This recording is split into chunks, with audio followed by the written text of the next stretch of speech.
বন্ধুরা, এই নাস্তাটা খুবই টেস্টি হয়, খুবই কম সময়ের মধ্যে চুলায় চা বসিয়ে দিয়ে তৈরি করে নিতে পারবেন। আসুন কিভাবে আমি তৈরি করি, পুরো ভিডিওটা দেখতে থাকুন। আসসালামু আলাইকুম বন্ধুরা, লাইলা কিচেন টুয়েলে আপনাদের সবাইকে স্বাগতম। বন্ধুরা কেমন আছেন? আশা করছি আল্লাহর অশেষ রহমতে সবাই ভালো আছেন। আলহামদুলিল্লাহ, আমিও ভালো আছি। আজকে আরও একটা রেসিপি নিয়ে আপনাদের সঙ্গে শেয়ার করতে আসলাম। প্লিজ একটা লাইক দিয়ে পুরো ভিডিওটা দেখতে থাকুন। এখানে ময়দা নিয়েছি আমি,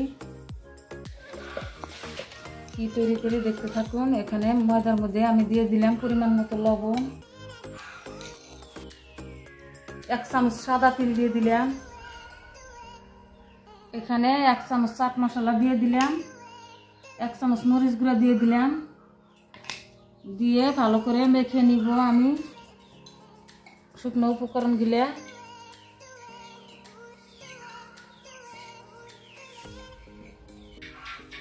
আমার শুকনো উপকরণ গিলা মাখানো হয়ে গেছে। এখন এখানে সাদা তেল দিয়ে দিব, 4 থেকে 5 চামচ সাদা তেল দিয়ে দিলাম, 4 চামচে দিয়ে ভালো করে আমি ময়ান করে নিব ময়দাটা। ময়ান দেওয়া হয়ে গেছে, এই যে মুঠি বাঁধলে মুঠি বেঁধে গেছে। এখন আমি এখানে অল্প অল্প করে পানি দিয়ে একটা শক্ত একটা ডো তৈরি করে নিব। একেবারে পানি দিব না, একেবারে পানি দিলে বেশি হতে পারে। অল্প অল্প করে দিব আর মেখে নিব।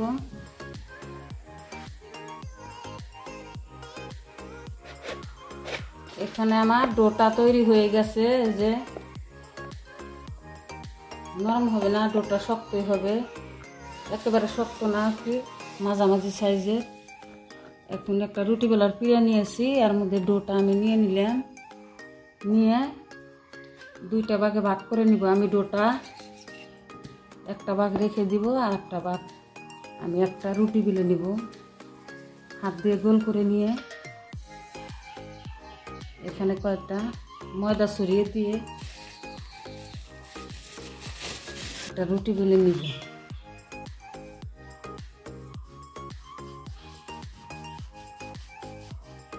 পুরো সব কিছু খেতে মনে চাইলে খুব সহজে ঝটপট তৈরি করে নিতে পারবেন এই রেসিপি।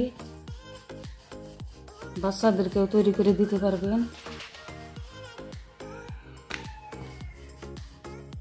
আমার রুটিটা বেলা হয়ে গেছে।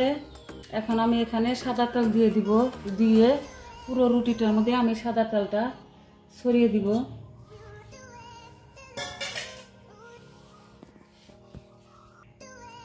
এখন সাদা তেলটা ছড়ানো হয়ে গেছে।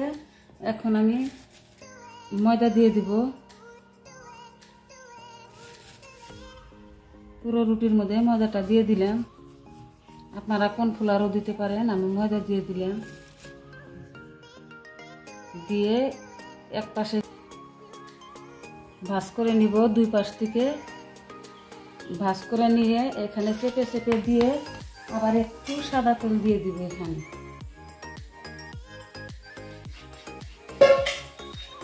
সাদা তেল দিয়ে আবার একটু ময়দা দিয়ে দিলাম, ছড়িয়ে দিয়ে এই মুরগিনে এনে এখানে ভাঁজ করে দিব আমি।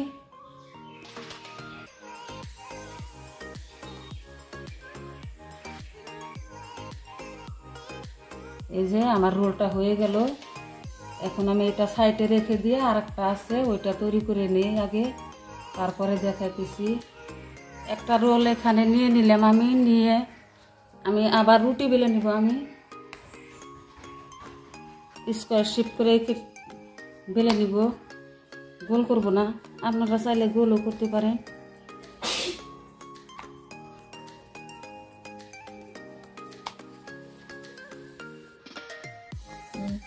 এখানে আমার এই যে রুটিটা বেলা হয়ে গেছে। এখন আমি এই যে কেটে নিব, ছোট ছোট করে এইভাবে করে কেটে নিব।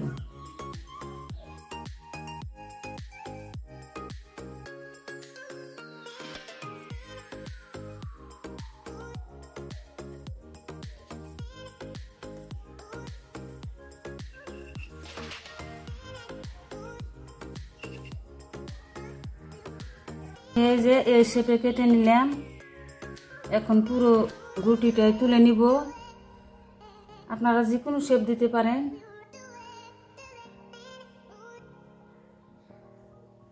এই যে আমার তৈরি হয়ে গেল, এখন ভেজে নিব। আসুন, এখানে আমি তেল গরম হতে দিয়েছি, তেলটা হালকা গরম হয়ে আসছে। এখন একটা একটা করে দিয়ে দিব, একটা একটা কি অনেকগুলো করে দিয়ে দিব, পরে এটা জোড়া ছেড়ে যাবে। পুরো গরম করে দিলে আর কি উপরটা লাল হয়ে যাবে, ভিতরটা কাঁচাই থাকবে।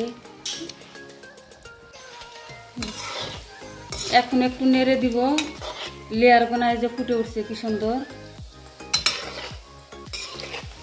এখন একটু নেড়ে দিয়ে তারপরে আমি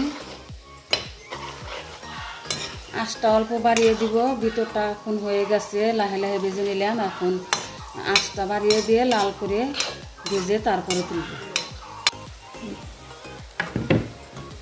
এখানে আমার নাস্তাটা তৈরি হয়ে গেছে, এখন নামিয়ে নিব। আমি তেলটা ঝরিয়ে নামিয়ে নিব। অসংখ্য লেয়ার যুক্ত এই নাস্তাটা খুবই সহজে তৈরি করতে পারবেন। বন্ধুরা, বাড়িতে গেস্ট আসলে খুব সহজে ঘরে থাকা উপকরণ দিয়ে এই নাস্তাটা তৈরি করে নিতে পারবেন, অথবা বাচ্চাদেরকেও তৈরি করে দিতে পারবেন। খুবই মুসমুসে ও টেস্টি মুখরোচক রেসিপি। ঠান্ডা করে বয়মে ভরে অনেক দিন পর্যন্ত সংরক্ষণ করতে পারবেন। ভিডিওটা ভালো লাগলে চ্যানেলটা সাবস্ক্রাইব করে পাশে থাকবেন, লাইক কমেন্ট শেয়ার করবেন। পরবর্তী ভিডিও আসার আগে পর্যন্ত ভালো থাকবেন।